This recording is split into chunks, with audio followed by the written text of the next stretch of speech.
Well, it's really all from my father. He was an amateur pianist, and he gave me first few lessons when I was 4.5 years old. We had a very old, bad, upright piano at home, and he showed me a couple of lessons, and I became, it became easy for me. He first tried with my older brother, and it didn't work at all. But with me, it worked somehow. And then I had a real teacher, and there was never like one specific moment. I just kept on playing, and it was always part of my life, and it just was obvious that someday, never dreamed to have an international career like I have now, because thanks to the Chopin competition. But I think even if I didn't win the prize, I would still be in music, teaching more or accompanying or anything, because it's just so integral to my life. So yeah, I would say there's no one specific moment really. It's been at the center of my life for all my life. Yeah. I feel very blessed that it's my greatest passion, but it's also now my job and my hobby, and so yeah, I guess I put all my eggs in the same basket of music, and luckily it worked out for me, and I still have the chance to make a living doing what I like. So it's great. Often talked about my interest with the movies, and so on, and perhaps would have tried to do something behind the camera, like I've talked about being a film editor at some point when I was younger. But no, I never had to really ask myself this question. A little bit during the pandemic, because we all thought maybe that we would never go on stage again, but luckily it hasn't been the case, and so yes, no, it's so far so good. Mm-hmm. There's been so many, but it's hard to have to talk about again the Chopin competition. It's really the start of everything for me, and for a lot of people who do these competitions and succeed, I'm sure that Song Jin-cho would say the same. When this happened for him, it's a life-changing event, or for Bruce Liu, or even Polini and Argerich. I'm sure they would have found their way anyway. But it's such a big moment in one's career, in one's life, and suddenly the spotlight is on you, and you have all these opportunities. And yes, before, when I was a student and practicing for the competition, I thought that if I win a prize or something, then the hardest work will be done, to prepare. But little did I know that the real work starts after. And in the last 10 years, I had to learn so many concertos and learn quickly. And sometimes you have to play so many concerts that during the day you have to learn a piece, and the evening you're playing an old program. And so yeah, it's really been very such a great learning experience, to have a career like this. I think it's too few pianists get to do what I do, and this is really where you learn about music. You learn about yourself, what you can do, what you cannot do, and yet all this stage experience that I received thanks to the competition, it's been so valuable for me. Now that I'm getting a bit older, I'm 35 years old. What I lack maybe in the youthful innocence, I have more now, and a little bit more in experience and maturity, maybe. Yeah. To take away from it? Well, first, the second half is the 4 scherzos by Chopin.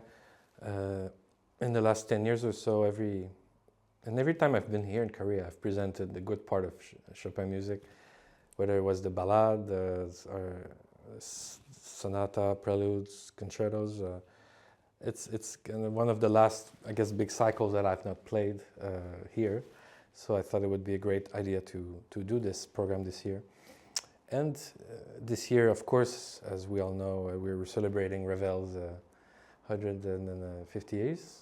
50 years of, but I also wanted to play a little Ravel myself in my recital, and that made me think, oh, well, maybe I should build a French first half around that, with, of course, Debussy, the Suite Bergamasque, which is one of his most celebrated works, but also something by Poulenc, and I've always enjoyed his music. I played a little chamber music by Poulenc, which I really like, and so I found this suite that hasn't been performed so much lately, but it was played by the great pianists like Arthur Rubinstein, Claudio Arrau also. And it's very short but very exciting. So that's what I like to do in a program like I did last year, you know, to present something very familiar to the audience, like familiar and the unfamiliar in recitals, so people can, I guess, discover certain pieces, but also, I guess, they can renew their love for Chopin with the scherzos that I will play. So I think it's a well-balanced program in that respect, and I guess. And the first half is maybe a little more poetic and atmospheric, and the second one is really a little more virtuosic and exciting. But even if the scherzos are very fast and very crazy and sometimes very dissonant and dark, the middle sections of all of them, I think, are what makes them so good. You know, they're very, they show Chopin at his very best, his most lyrical and poetic, and those four pieces are amazing and really showcase the genius of Chopin, I think. So yeah, I think it's a really, anyway, I really enjoyed this program to play. Yeah. Yes, it's the piece I played in the final round in the Chopin competition, and that year in 2015, I was the only one to perform the number 2, and the 9 other finalists played the number 1. And so I was sort of the black sheep, I guess, in a way, in the final round. And after I won the second prize, then I was asked to play this concerto a lot. And it's by far the concerto I've played the most in my life. I think I've counted over 80 times, maybe, with orchestra in my life. The second one, they really allow for flexibility and freedom in interpretation. So I can really, you know, if you follow certain guidelines or certain principles, you can really, really feel free within them and play with timing and rubato and expression and phrasing, and still be true to the text, you know. And that makes playing the piece 80 times never boring, you know. It's always fresh. You always react to the instrument you're playing on, the orchestra, the audience, and yeah, they're really great for that. I think every time I play them, they're slightly different. Oh well, communication. I think. Not just between me and the conductor, but between the conductor and the musicians, between me and the musicians in the orchestra. There needs to be a sort of a flow of everyone listening to each other. And for this to happen, I think you need to be open-minded, and you need to know your part very well, so you can. That being said, you know, Chopin concertos are maybe closer to like singer arias, because the pianist is really the star in those pieces, you know, as opposed to is really on the piano, and the orchestra has a more supportive role, which is. But you need to be a very sensitive conductor in orchestra to really know when to play soft, when to give more sound, and the type of sound to sort of to enter in the piano world. It's a very particular kind of accompanying. Really great memories of doing the Ravel with you, with the very first performance of this orchestra. So I know that you've played many concerts since, so it's nice. I will be happy to collaborate again with the orchestra now, many years after. If there's one quality that could be associated with me is sincerity, you know. I don't think you could say that I'm not a sincere pianist or musician. You know, I do everything with all the love I have and the care, and yeah, I think that's. I hope to be remembered as someone that, you know, was able to share their passion of music with others, and but you know, also I think we should be careful not to put performers above composers. You know, I think, you know, we today are responsible to make this music alive today for our generation and for the future. But what will really be remembered in 500 years are the composers, I think, above all. Yeah. Me too. I don't know.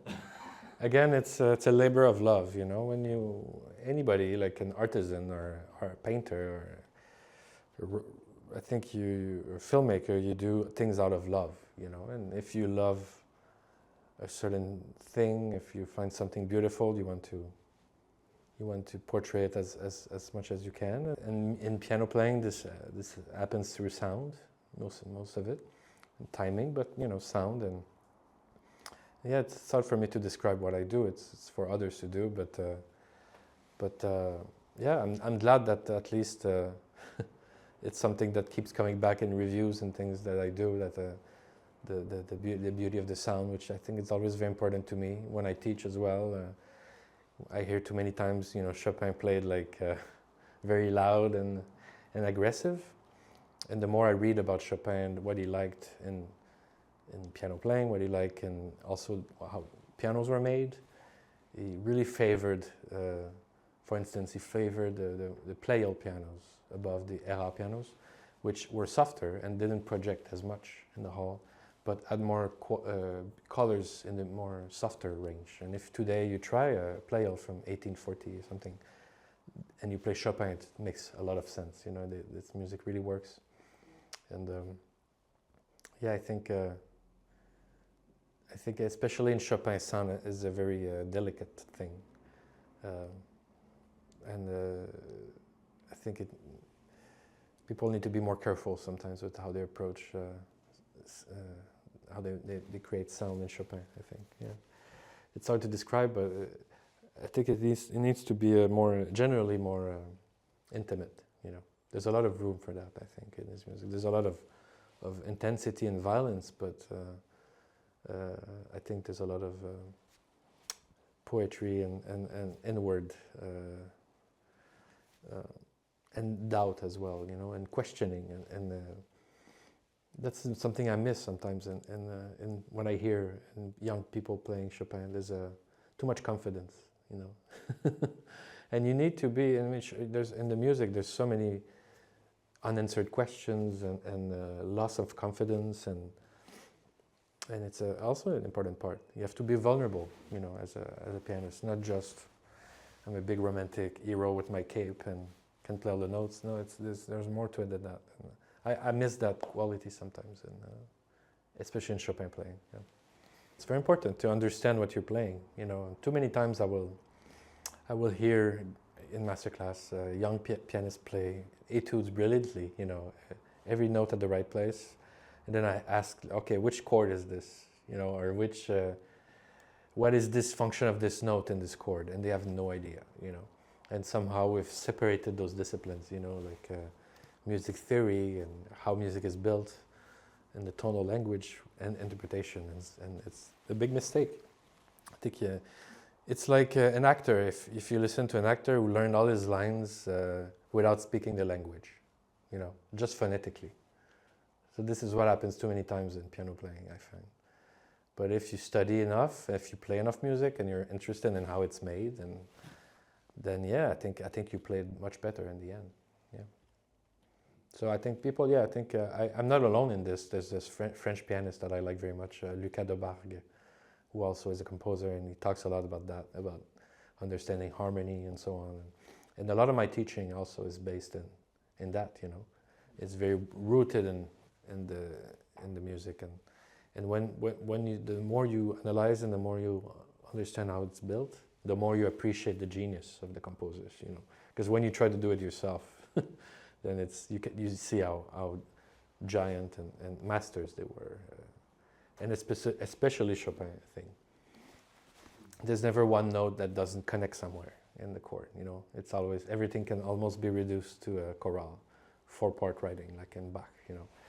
It's such disciplined writing, yet it sounds so full of fantasy and almost improvised, but it's extremely well rooted in very disciplined writing, and yeah.